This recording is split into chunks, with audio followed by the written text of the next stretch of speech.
What's up mga Chris, mga atis? Welcome back sa aking channel. This is Chris Allen at ngayong araw papanoorin natin yung official trailer ng one of the most awaited live adaptation ng isang anime sa Netflix. At ito yung Yu Yu Hakusho o mas kilala sa Pilipinas as Ghost Fighter. So hindi ko na ito patatagalin pa. I'm sure excited na kayo mapanood yung official trailer ng Yu Yu Hakusho / Ghost Fighter. So let's go! かつて人間界と魔界は地続きだった。人間界に忍び込んだ妖怪は人間を餌食にした。浦飯祐介、異常なスピードで穴が広がっておる。明らかに人為的な力だ。霊界探偵としての初指令を言い渡す。生かれるんだから断る理由はないだろう。小山様はあんたのために指導者を手配したんだからかかってきな。ジェリマヤいいから体で感じな。鬼かよ。強くなるんだよ祐介、みんなを守るためにな。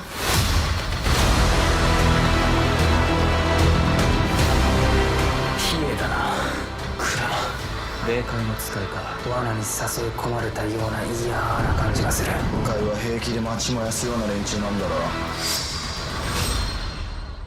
上等だよ。お楽しみはこれからということです。後戻りはできんぞ。こいつは俺がやる。Malapit na. ウォーミングアップといこうか。 Ako.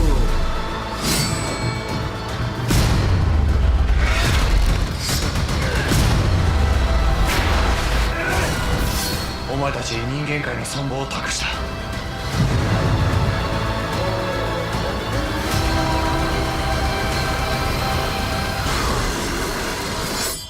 これが純粋な強さだ。俺はあんたとは違う。お前の強さじゃねえ。お前にはもう仲間など必要ない。祐介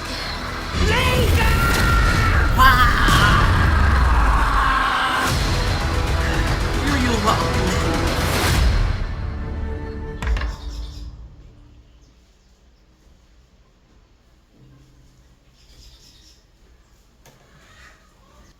Okay, tayo ko na natin yung full trailer or official trailer ng Yu Yu Hakusho or mas kilala sa Pilipinas as Ghost Fighter, and wow, ang galing, ang galing. So, very satisfied ako to sa official trailer kasi kung doon sa teaser medyo nabitin ako at marami akong question, and here dito sa official trailer nasagot naman yung mga questions ko. So, yung like yung kay Vincent, so I thought matangkad si Vincent to sa teaser pero it came out na kasing size lang niya.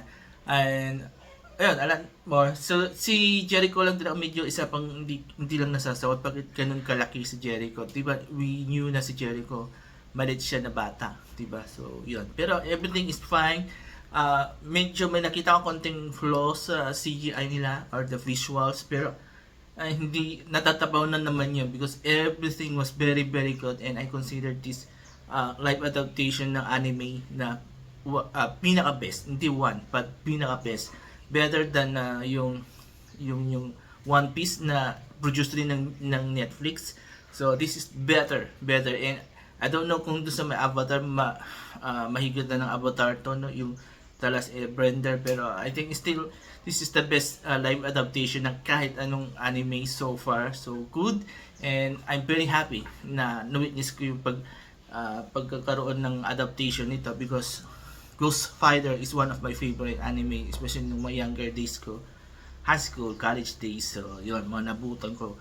So malapit na mapalabas sa Netflix, December 14 yan, and again, it's sobrang ganda, sobrang wala akong masabing talagang pangit dito except yung napangit kong dalawa na konting flaws sa kay Jericho, pero everything was very very good, nagawang maayos ng producer nito, and I'm happy na ang gumawa nito is purely Japanese company, kaya ang kalakalabasan niya maganda, and ito ang maganda kapag ang nag-produce ay yung mismong Japanese or yung host country ng nung pinanggalingan ng source, kasi nailalabas dun yung talagang yung theme, yung whatsoever do sa anime na yun, yung talagang tema hindi nababago compared kapag Hollywood na yung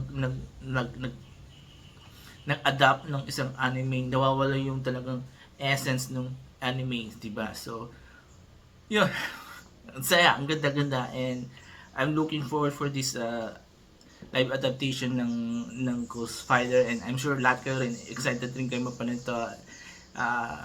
Lalo yung ray gun, yun ang pinakamagandang part ng kan.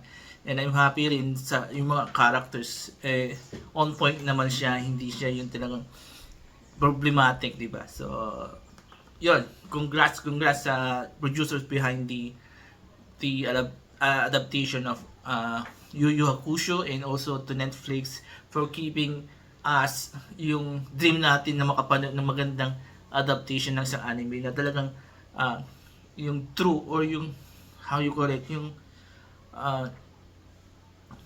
I forgot the word na yun, yung parang dedicated sila to sa original source nila, diba? Kasi yun ang problema talaga ng Hollywood kapag nag-live adaptation sila ng anime, nawawala yung essence nung tema ng isang anime. So yun, so congrats again, congrats, and I'm very excited to see this series.